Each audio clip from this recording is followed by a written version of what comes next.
Et c'est un territoire qui va échapper à votre maîtrise. C'est un territoire, un véritable territoire.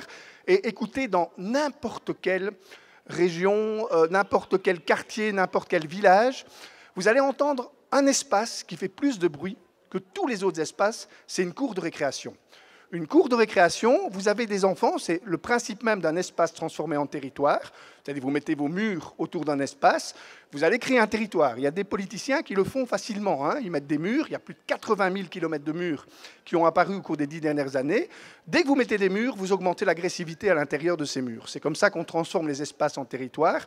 Nos cours de récréation, en Belgique comme en France, sont des territoires. Ils vont donc générer énormément d'agressivité.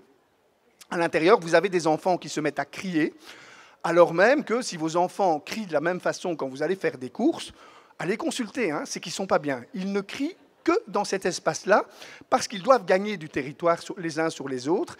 Et cet espace devient un espace insécurisant pour eux, insécurisant pour les parents. C'est pour ça qu'une maman qui perçoit effectivement cette insécurité, elle va se dire c'est difficile pour moi d'envoyer mon enfant dans cet endroit-là. Il y a un endroit où vous aurez à peu près l'équivalent. Si vous allez aux eaux de Vincennes, vous allez repérer la cage des babouins. C'est exactement le même principe. Si vous allez les chercher, comme je le fais de temps en temps au Bénin, où ils sont en milieu naturel, vous ne les entendez pas. Ils sont dans un espace. Dès qu'ils sont dans un territoire, vous avez le mâle dominant qui arrête de chercher à réguler.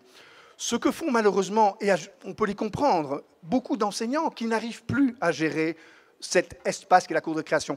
Ceux qui sont enseignants ici, qui surveillent des cours de récréation? Oui? Qui est-ce qui aime ça? Alors généralement, c'est toujours la même réponse. On n'aime pas le faire parce que c'est impossible à faire. C'est un territoire, on doit donc aider les enseignants à les contrôler, notamment pour répondre à cette forme d'hyperparentalité, parce qu'un parent qui dépose son enfant à l'école, il veut le récupérer exactement dans l'état où il l'a mis. S'il est un peu détérioré, il va dire c'est la faute de l'école. C'est ça le parent hélicoptère qui, à un moment donné, risque de faire une pression énorme sur l'école. Et c'est pour ça, vous le verrez au cours de l'exposé, qu'on doit outiller les écoles pour que les enseignants puissent maîtriser et contrôler ces territoires avec plus d'efficacité.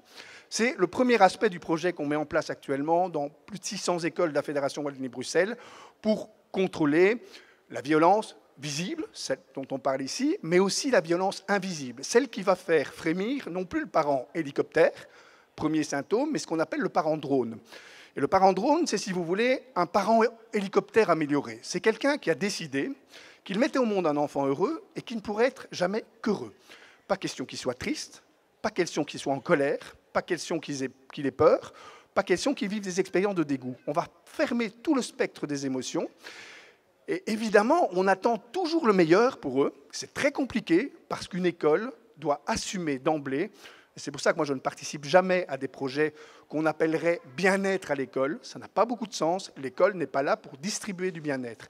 Si vous signalez ça à des parents, ils vont très vite vous demander l'addition. Vous allez lui mettre un 3 sur 10 en maths. Le parent va arriver et vous dire « mais il n'est pas bien, vous aviez dit qu'il serait tout le temps bien ». L'école n'a pas pour vocation de stimuler un bien-être permanent, mais de réagir dès que l'enfant va mal. Non pas pour qu'il ne soit jamais triste, qu'il n'ait jamais peur, qu'il ne soit jamais en colère, ou qu'il ne vive pas d'expérience de dégoût, mais pour qu'il ne soit pas enfermé dans l'idée qu'il va devoir le vivre de manière permanente. C'est ça ce qu'on appelle le harcèlement scolaire, vis-à-vis duquel on a mis en place un très grand projet en Fédération Wallonie-Bruxelles, pour justement outiller les enseignants, là non plus pour contrôler des territoires, mais pour maîtriser ce qui se passe dans les groupes.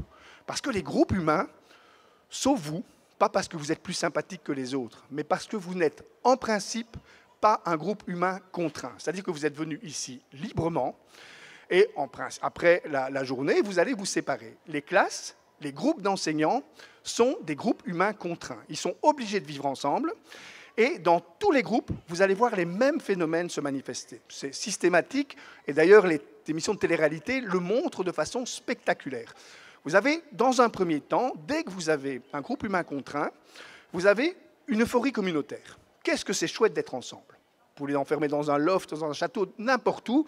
Les équipes d'enseignants, à cette période-ci de l'année, ont tendance à me dire on a un bel esprit d'équipe cette année, alors au début de l'année. Et ils me disent